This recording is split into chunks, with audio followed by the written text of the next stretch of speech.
Hello, dear viewers. Time again for the news here on Rwanda Television with me, Serge Nori. Now, as we begin this edition, let us first bring you President Paul Kagame's end-of-year message to the nation. Take a look. Rwanda mwese, inshuti z'u Rwanda, mbanje kubifuriza mwese umugoroba mwiza. Jye n'umuryango wanjye twifurije abanyarwanda bose n'inshuti z'u Rwanda umwaka mushya muhire. Umwaka w'ibyishimo n'uburumbuke. Umwaka ushize waduhaye impamvu nyinshi zo kumva ko twishimiye iterambere igihugu cyacu gikomeje kugeraho. Abantu baturutse hirya no hino ku isi hose bakomeje kuza mu Rwanda mu nama n'ibindi birori bikomeye nk'amarushanwa ya basketball, Africa League, Women Deliver, Giants of Africa, ndetse n'igitaramo cya Global Citizen. Kwakira ibi birori bitanga amafaranga n'akazi mu banyarwanda, bigateza igihugu imbere. Twatangije kandi ikigo cy'ubushakashatsi cya IRCAD, gitanga amahugurwa ku buryo bugezweho bwo kubaga mu buvuzi. N'uruganda rwa BioNTech rukora inkingo. U Rwanda rukomeje kugaragara nk'ahantu heza ho guhanga ibishya mu buvuzi n'ubuzima, kandi tuzakomeza kubyubakiraho. Ikibanze muri ubu bufatanye bwose ni icyizere. Kubera ko twifitiye icyizere kandi twizerana n'abafatanyabikorwa bacu baturuka hirya no hino ku isi, bagirira u Rwanda icyizere, bikagaragarira mu bufatanye buganisha ku iterambere. Buri munyarwanda akomeje kugira uruhare mu byo twagezeho kandi ndabibashimira. Nibyo koko twahuye n'ibibazo n'izindi mbogamizi nk'umwuzure no guta agaciro kw'ifaranga byatewe n'ibibera ahandi ku isi, ariko twashyizeho ingamba zo guhangana nabyo. Dukomeje kandi guhangana n'umutekano muke mu karere kacu no ku mipaka n'ibindi bihugu. Ndagira ngo mbabwire ko dushobora kwihanganira kunengwa no kuvugwa nabi uko byaba bingana kose, nubwo akenshi biba bidafite ishingiro. Twe tuzakomeza gukora ibikenewe kugira ngo abanyarwanda bahore batekanye uko byagenda kose, kandi u Rwanda ruzakomeza gukora uko dushoboye mu bushobozi bwacu, gufasha abavandimwe bacu ahandi muri Afurika mu kugarura no gusigasira amahoro n'umutekano. Mu mwaka uwo ari wo wose, ahantu hose ku isi, ntabwo habura ibibazo. Ibyo rero bigomba gutuma duhora twiyemeza gukora byinshi birushijeho kandi byiza. Mu by'ukuri, muri ibyo byose duhura nabyo, dukomeje gutera intambwe ihamye tugana imbere nk'uko imibare ibyerekana. Tuzakomeza muri iyo nzira. Iyo twibutse aho twavuye n'uko twari tubayeho, dusanga nta mpamvu dufite yo kwinuba no gucika intege. Ikimenyetso kidukomeza kandi kiduha icyizere cy'ejo hazaza ni imbaraga tubona mu rubyiruko. Uyu mwaka dutangiye ni umwaka w'ingenzi ku gihugu cyacu. Twizeye ko tuzumva amajwi menshi y'abakiri bato mu kugena ahazaza h'igihugu. Nongeye kubifuriza mwe n'imiryango yanyu mwese umwaka mushya muhire w'ibihumbi 2024. Mukomeze mugire ibihe byiza.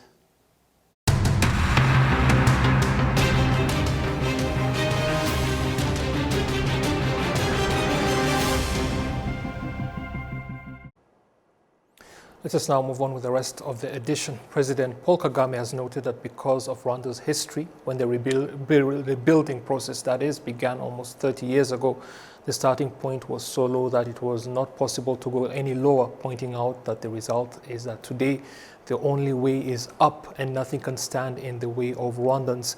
The head of state made the observation on Saturday evening at the Kigali Convention Center, where he and the First Lady, Her Excellency Jeanette Kagame, hosted Rwandans and friends of Rwanda for the annual end-of-year party. His Excellency Paul Kagame also pointed out that Rwanda's achievements did not happen on their own and that they were the result of the choices of the country's people, their determination and a mindset that believes in the need to do what it takes, no matter how difficult it may be. Concerning the year 2023, the president noted on Rwanda's many achievements, including hosting a number of key summits and other major events that included international concerts, saying that the lessons the year is leaving should be used effectively in 2024. He also commended all people who played a role in the country's achievements, be them nationals or foreigners, but particularly the young men and women in the country's defense and security organs that continue to work diligently for the safety of the country selflessly day and night. The annual end-of-year party was attended by opinion leaders, many of them young people. Now, a recap of Rwanda's security and diplomatic efforts, as well as achievements during 2023 in the following roundup compiled by Adam Squizera.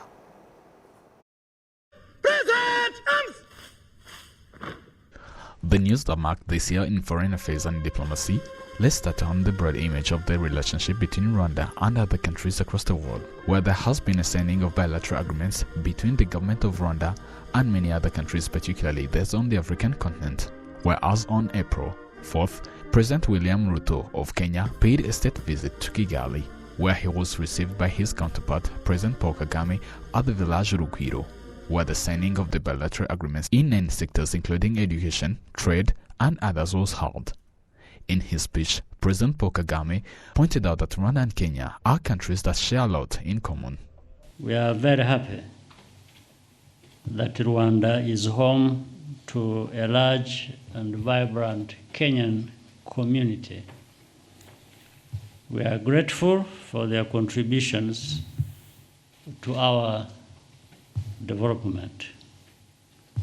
Private sector growth is a key priority for us in Rwanda and Kenya. Regional integration and trade is a big part of that equation. I hope we can leverage these shared interests to equip our youth with the skills and knowledge to innovate and compete. And Kenya's leadership in helping to resolve the crisis in Eastern Congo with less dependence on the rest of the world.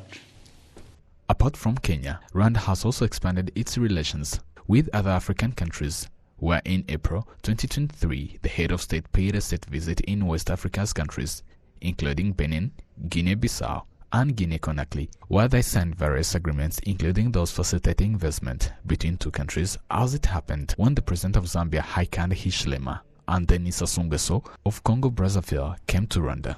Among other countries, they have signed bilateral treaties with Rwanda that are even expected to produce tangible results are Hungary and of them Kigali. Apart from the bilateral treaties with other countries, the Minister of Foreign Affairs and International Cooperation, Dr. Vincent Biruta, on Tuesday, December 5th, signed a joint treaty with his counterpart, the United Kingdom Home Secretary James Cleverly, as part of the efforts to strengthen the Rwanda and the UK's migration and economic development partnership, but also directly address the concerns of the Supreme Court. In a joint press conference that took place after the signing of the new treaty with the UK, Rwanda's Minister of Foreign Affairs and International Cooperation, Dr. Vincent Biruta, pointed out on how surprising it is that the security of Rwanda was doubted, especially in terms of hosting refugees. Rwanda is proud to be part of a solution to a global crisis, that is the migration crisis. And it is crucial to recognize that the UK Supreme Court's reliance on speculative concerns rooted in UNHCR criticisms contradicted the UNHCR's own previous expressions of appreciation for Rwanda's inclusive refugee policies. Right after the signing of the new treaty that was also set to address the UK Supreme Court concerns, the country's Home Secretary, James Cleverly, when he was in Rwanda, also noted that Rwanda is a country with a strong reputation of welcoming asylum seekers. Rwanda has now established a strong reputation for the humane and professional administration of refugees and migrants. This is something understood by the UK and the multilateral community. Eyes to the right, 313. The nose to the left. After only 1 week, following the treaty being renewed in Kigali, on Tuesday, December 12th, British legislators voted in favor of the recently inked migration treaty between their nation and Rwanda. Even though the relationship between Rwanda and Burundi seemed to be improving for a while, as this year draws to an end, there have been some bad tensions due to the Burundi's president alleging that Rwanda supports Tabara, something that Rwanda has strongly denied as untrue. This year ended while the relations between Rwanda and DRC are still in bad tensions, which escalated during the period of the presidential campaign in DRC, plus the hate speech that was directed against Rwanda's officials, as well as the rhetoric speech targeting Rwandophones in DRC. It is at a time when this country has been showing signs of weakening the East African community's peace restoration processes, which ultimately led to the withdrawal of the East African regional forces in DRC, despite efforts to restore peace and security in the eastern DRC. That included the Nairobi, Luanda, and Bujumbura process, the last taking place in February this year.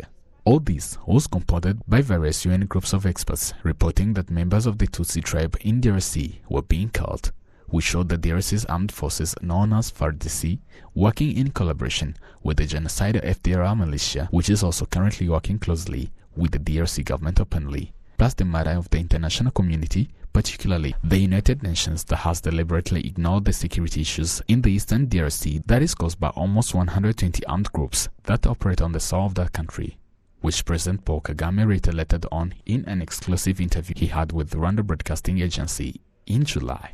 If you look at, again, the report, there is highlighting some aspects of problems here. They always say M23, M23. M23 is everybody's problem. It has become an international issue, problem. I think M23 affects Europe, affects America, affects Africa, and they are quiet. They speak in whispers when it talks about FDLR, when they're talking about over 120 armed groups in Eastern Congo. But FDLR, these genociders, who have now become part of really the National Army of DRC, have been armed, they are known, we have names, ranks, we know, but they assume these people don't even exist, that it is not even a problem that we should be talking about. Cette inscription est historique car elle est la première en Afrique. The 19th and 20th September this year are unforgettable dates in the history of Rwanda, due to that in Riyadh, Saudi Arabia, the United Nations Educational, Scientific and Cultural Organization UNESCO inscripted in the World Heritage a list of 4 genocide memorial sites, those being the Kigali Genocide Memorial, Bisesero, Murambi and Nyamata, and also included on the list of heritage sites was the Nyungwe National Park during that General Summit. This year comes to an end while Rwanda is standing firm in various sectors including politics, security and diplomacy, which all contributed much in the country's development.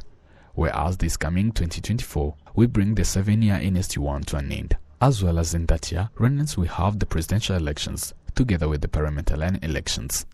Adams Kwizera, RwandaTV News.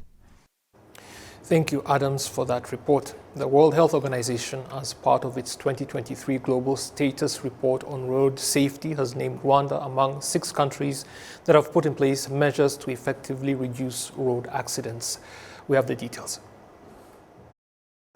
The report also notes that in 2021, as many as 1.19 million people around the world were killed in road accidents, but that still represented a 5% decrease compared to 2010.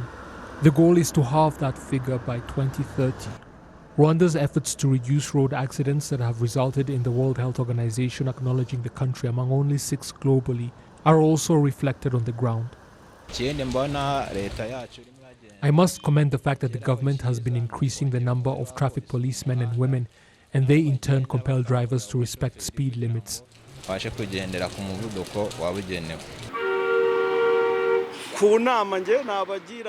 advise all drivers, myself included, not to drink and drive, rather than risk having an accident. The World Health Organization 2023 Global Status Report on Road Safety also points out that out of 166 countries that have implemented measures to mitigate accidents, only 48 meet the organization's requirements, Rwanda included.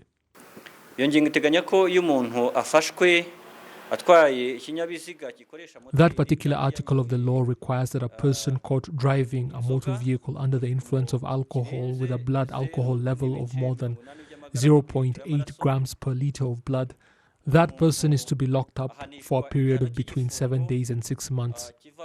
Article 48 of that law also allows for fines levied in such cases to rise to as much as 9 times the required minimum of 20,000 Rwandan francs. In other words, the amount can be increased to as much as 180,000 Rwandan francs.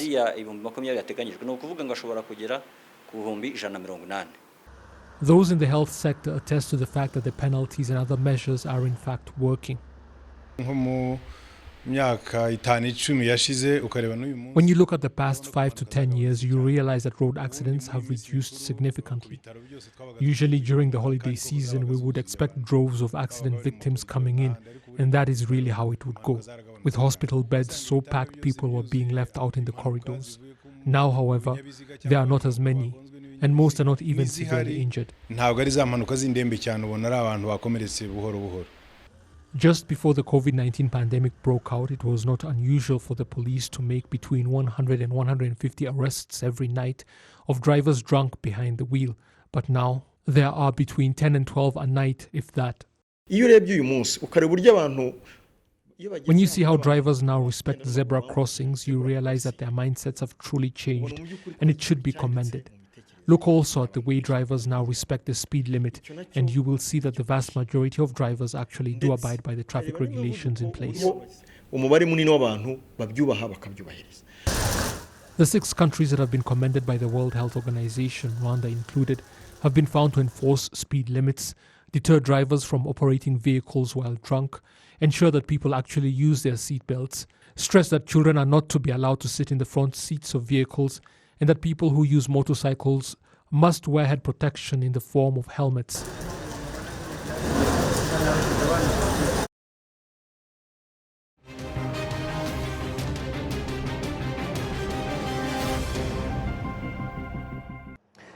That report brings us to the end of this edition, it being the last of 2023, and I'm glad you were able to join us also for the first edition of 2024.